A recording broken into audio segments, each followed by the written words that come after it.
bersihkannya dengan 7 kali basuhan.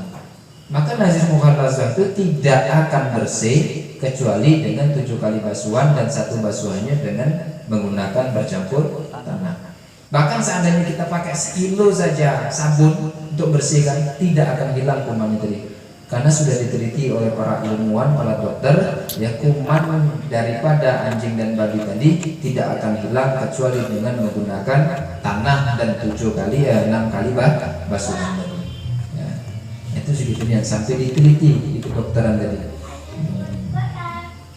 Sin soal apakah makna bejana di sini? Ya. Makna bejana di sini yaitu sesuatu yang diperbuat karena tempat sesuatu bersamaan ada padanya rongga ataupun ruangan, atau tiada seperti pencelik mata atau pecungkil gigi dan jarum dan sedu atau sendok, ya, dan sisir dan jam dan piring dan kursi dan kelana kuda dan lain-lainnya, maka segala itu haram hukumnya, ya, dan menaruhnya jika ada ia daripada emas atau perak. Itu kalau dari yang lain bolehlah. Pokoknya bejana itu setiap sesuatu yang ada rongga ataupun ruangan itu dihukumi bejana, ya.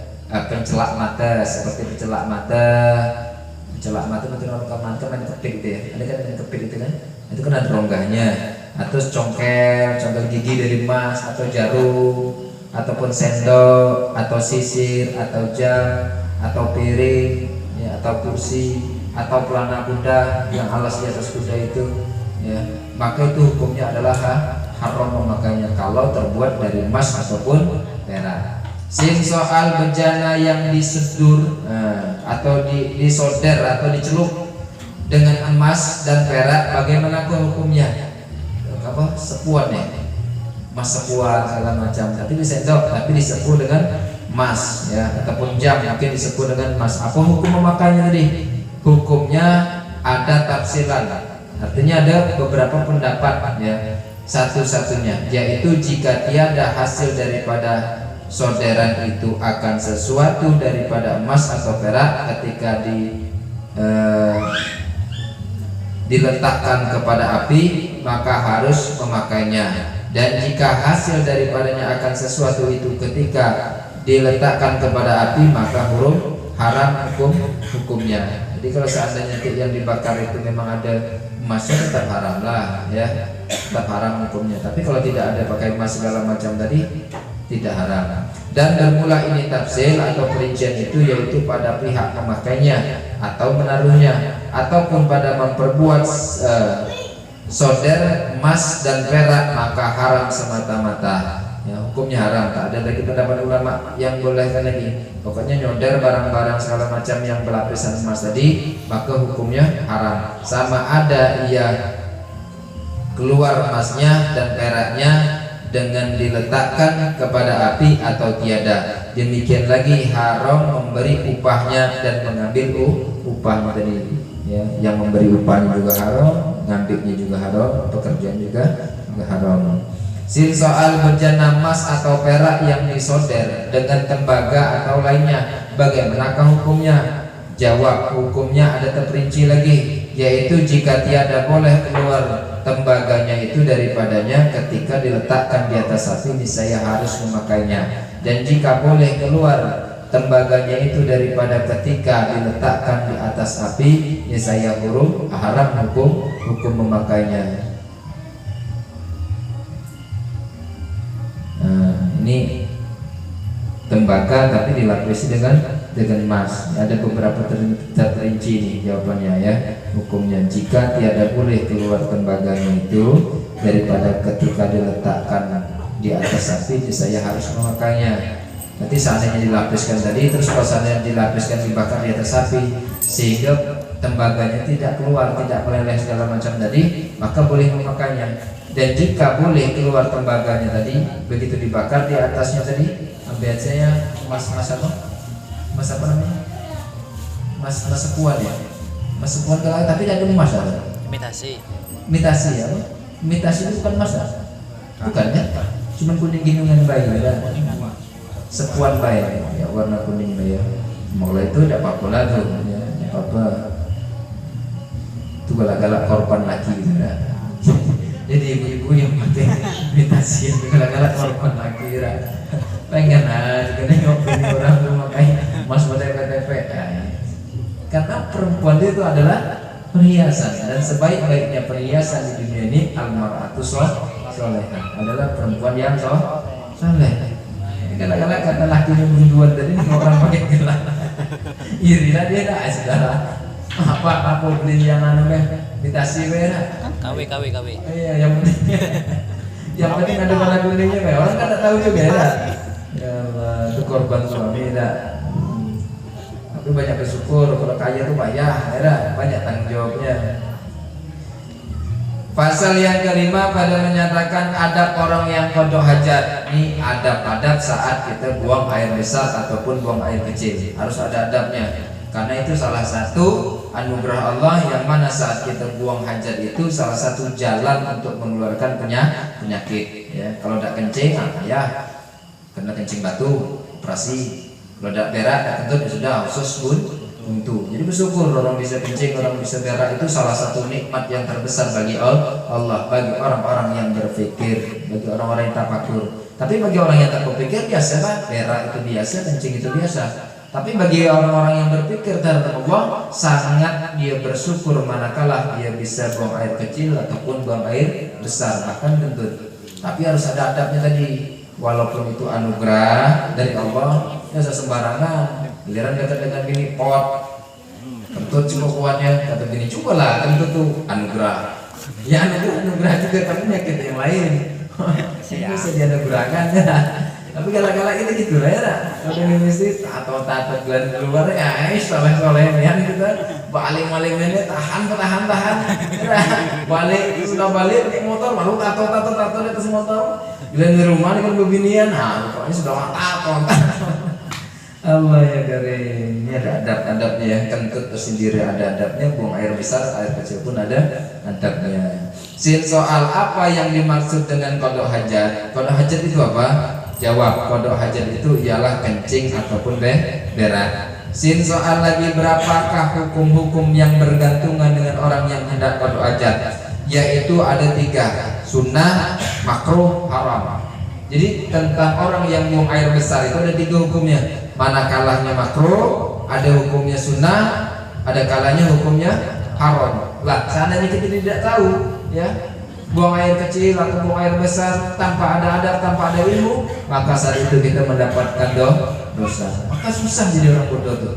Ada pula orang bodoh beralasan pula, ya sesama bodoh pula dia beralasan. Enak lah jadi orang bodoh, ngapa tak ada tanggung jawab. Jadi kalau orang jadi orang pintar tuh payah, dia tahu hukum. Kalau sudah tahu hukum itu disiksa segala macam, berat tanggung jawabnya. Kalau sana kita tidak tahu, sudahlah tidak ada hukum, tidak bisa kayak gitu. Kita akan dituntut dengan kebodohan kita. Maka kata Nabi, zanbul alimi wahidun wal jahili zanbani. Dosa orang alim itu 1, sedangkan dosa orang bodoh itu adalah 2. 1 dosa karena tidak tahu, yang kedua karena dosa melakukannya. Tapi kalau orang alim dosanya 1, dosa karena melakukannya, tapi dia tak tahu ya. Soal apakah perkara yang disunatkan bagi orang yang hendak qada hajat? Qada hajat tadi apa? Buang air besar dan air kecil. Jawab yaitu 1, sunnah memakai terompah atau sendal ketika masuk ke tempat qada hajat. Ya. Jadi begitu masuk ke dalam WC disunahkan pakai peci, tutup terompah, tutup kepala ya, dengan memakai alasan sendal. Yang kedua kesunahannya lagi, dan sunnah menutup kepala. Berarti terompah mana ada? Terompah atau sendal bukan pakai batu kepala. Yang pertama harus memakai sendal. Yang kedua sunnahnya harus menutup kepala. Terserah nak pakai topi kah ataupun kain kah, terserah. Yang penting kepala kita tertutup. Nah, di sini semua nanti ada hikmah-hikmah. Kenapa harus pakai sendal? Kenapa harus pakai tutup kepala? Ya, yang ketiga, sunnah kita buang air besar tadi ataupun air kecil tadi. Sunnah menyudahkan air atau batu sebelum qada hajat. Ya, menyediakan, sunnah menyediakan air atau batu sebelum qada hajat. Jadi sebelum kita buang air besar atau air kecil itu kita sediakan terlebih dahulu batu dan air bersihnya ya. Yang paling sunnah itu biasanya diistinjakan dulu dengan batu, baru kita dengan air. Tapi repot kan? Sudah kalau memang seandainya itu pakai air ya sudah tidak ngaruh ya. Yang keempat, kesunahan lagi saat kita buang hajat dan apabila sampai kepada pintu tandus, pintu apa? WC, sunnah membaca doa ini, Allahumma inni a'udzubika minal khubusi wal khaba'is. Artinya, hai Tuhanku, bahwa aku berlindung dengan Engkau daripada syaitan laki-laki dan syaitan perempuan. Kenapa Rasulullah ajarkan kita saat masuk WC itu harus berdoa terlebih dahulu, minta perlindungan kepada Allah dari godaan setan saat di dalam WC? Kondisi kita itu saat itu lemah, tanpa bisa baca kalimat yang baik tak boleh, boleh pun di dalam hati ya, bawa barang-barang Al-Quran segala macam yang dimuliakan, bahkan foto-foto ulama dimuliakan tak boleh, hukumnya makruh. Sehingga di dalam WC memang saat itu memang benar-benar kondisinya lemah. Dan saat kondisi lemah, kebenaran pula kita masuklah ke dalam rumahnya syaitan. Mudahnya setan. Apa tidak mudah kita dimasuki, digoda oleh setan yang dibisikkan di dalam hati manusia ini. Orang itu banyak kenanya itu saat di dalam WC. Maka diperintahkan Nabi suruh melangkah pakai kaki kiri saat masuk, membacalah doa agar terhindar daripada godaan-godaan syaitan ya. Kalau kita tahu, kalau kita kasar, Allah buka hijab kita nih, takut kita masuk WC itu. Masuk WC itu takut, karena di dalam WC itu setan laki-laki, setan perempuan, istilah rumahnya. Karena setan itu minta rumah, ya Allah, aku minta rumah ya Allah, sebagaimana Engkau kasih kepada hamba-hambamu manusia itu rumah ya Allah. Ya aku kasih, tapi rumahmu adalah di kholak tadi. Kholak itu kan sepi, tempat sepi adalah WC. Setan itu rumahnya di dalam WC ya. Yang kelima, kesunahan lagi saat istinja itu dan sunnah mendahulukan kaki kiri ketika masuk WC ke tempat qada hajat ya. Yang keenam, sunnahnya lagi mendahulukan kaki kanan ketika hendak keluar. Dan yang ketujuh, ketika sudah keluar sunnah membaca doa ini,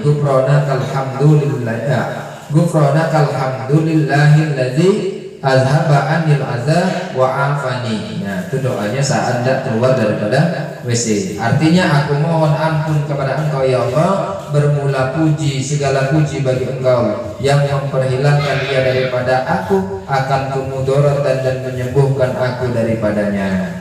Yang kedelapan, daripada sunnah kita buang hajat lagi adalah sunnah diangkatkan kain sedikit ketika dekat dengan tempat qada hajat ya. Artinya jangan sampai kain kita ini terkena hukum najis. Maka hati-hati kita saat buang hajat itu, berhati-hati, apalagi terutama saat kita membuang air kecil. Orang yang banyak disiksa di dalam kubur itu disebabkan karena air kecil. Maka sampai ada ulama itu berpendapat hukumnya wajib berdahen. Ada sebagian kan sunnah berdahen nih gitu. Tapi kalau sebagian ulama ada yang menyatakan wajib, sebab kalau kita tidak berdahan itu susah untuk tuntas. Biasa kalau sudah kita buang air kecil segala macam, baca sejam kesana sini, cukup kalau itu biasanya pesing. Berarti kan saatnya kita pesing segala macam tak perhatian, kita bawa sholat, maka sholat kita pasti sudah tidak sah. Ya, orang yang sholat membawa najis segala macam tidak sah, malah hukumnya sholatnya haram. Itu tak disiksa di dalam kubur. Maka saat kita istinja itu diurut dulu bagian bawah dulu sampai berdahen 3 kali. Sampai berdahen itu ditimpaskan terlebih dahulu. Langannya kadang-kadang ada pernah berdahen lagi tak? Begitu kerja segala macam. Tapi itu sudah darurat apa-apa kalau kerja ya.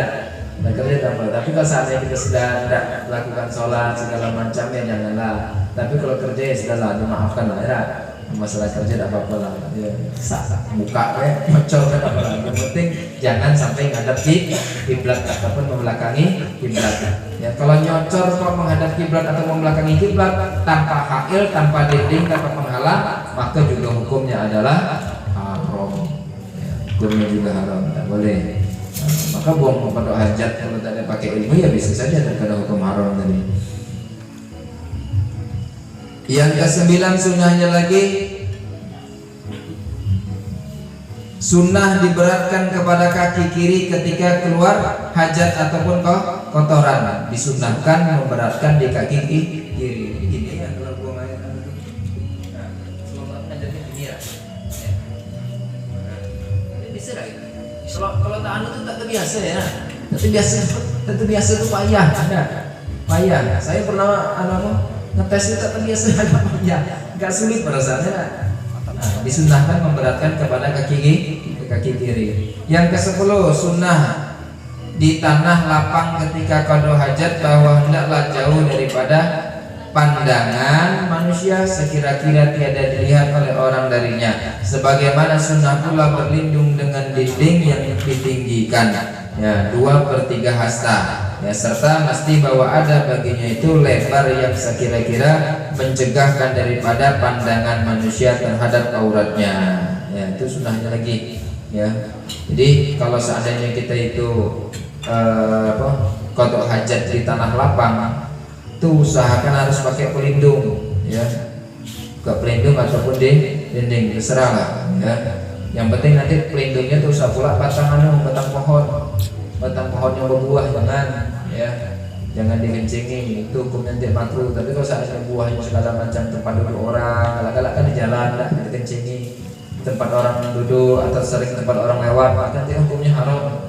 Ya, salah satu perkara yang dilaknat Allah itu adalah orang yang buang hajat, ya pada hajat kecil lah, besar-besar ada kecil di jalan atau di tempat sering orang berteduh, ya terus orang itu merasa terganggu, maka saat itu kita akan dilaknat oleh Allah Subhanahu wa ta'ala. Jangan sembarangan dulu ya. Kalau perempuan itu biasanya teratur lah dia, yang lanangnya teratur asal serodo. Allah ya karim. Yang ke-11 sunnah daripada qada hajat, ya beristibro setelah putus kencing dan bermula. Caranya istibro itu bagi laki-laki yaitu diurut-urut perlahan-perlahan dengan perut jari telunjuk dan ibu jari daripada duburnya sehingga kepala zakarnya atau kemaluannya 3 kali, dan dengan berdehem-dehem. Dan bermula caranya bagi perempuan yaitu dengan menghantarkan segala tepi anak jari tangannya yang kiri sambil menekan ke atas ari-arinya dengan perlahan-lahan. Jadi kalau laki-laki ini pistol, ya. Jadi dari telunjuk ini saat itu diginikan dari bawah ini, dari bawah turun ke atas sampai perlahan. Tapi sudah selesai kencing ya, sudah putus kencing kita, baru kita urut tadi sampai perlahan. Sampai 3 kali itu caranya bagi laki-laki. Tapi kalau lagi bagi perempuan beda. Bagi perempuan nanti pakai dia, pakai pinggiran ini, pinggiran tangan ini, itu ditekan di jari ari-ari. Berarti di bawah pusat lah, tekan bawah pusat. Nah itu dia semuanya tuntas saat dia buang air kecil. Soal, apakah perkara yang makruh bagi orang yang qada hajat? Nah, tadi sunnahnya sudah ya. Sunnahnya sudah kita ketahui. Yang kedua adalah hukumnya makruh. Makruh itu apabila dikerjakan tidak berdosa, tetapi kalau ditinggalkan mendapat pahala. Tapi jangan mentang tak berdosa, jangan kita lakukan. Kalau bisa harus dapat pahala. Bahkan dahulu itu hukum makruh ini adalah hukum di atas haram. Ya, hukum di atas haram. Ngobrol dengan bisnis. Ya, makruh itu adalah hukum di atas haram. Kalau sekarang ya ulama tapi segala macam berpendapat sekarang hukum makruh itu adalah di bawah sunnah ya, atau mubah. Apa perkara yang makruh bagi orang yang qada hajat? Jawab, ada 9 ya. Yang pertama adalah makruh yaitu makruh melihat langit ya, makruh melihat kepada langit dan kepada farjinya atau kemaluannya dan kepada sesuatu yang keluar dari badannya. Jadi saat qada hajat makruh hukumnya kita melihat kepada langit, tengok ke atas ataupun kita melihat kemaluan kita, hukumnya makruh. Maka Sayyidina Ali itu digelar karramallahu wajhah karena beliau itu dari kecil ya sampai wafatnya tidak pernah melihat kemaluan kemaluan, maka Allah sucikan, Allah muliakan wajahnya Sayyidina Ali ya. Kalau dalam sholat beda lagi nanti, manakala kita sholat kok mata kita tetap langak ke atas ya. Bahkan di hadis Nabi itu, seandainya tidak engkau hentikan pandanganmu ke langit, niscaya Allah akan mencabut pandanganmu sehingga engkau akan dibuat Allah buta. Itu keterangan dalam kitab Targhib wa Tarhib ya. Yang kedua, hukum makruh saat kita qada hajat adalah makruh bermain-main ketika qada hajat ya. Bermain-main ketika qada hajat di WC, mungkin bernyanyi-nyanyi lama-lama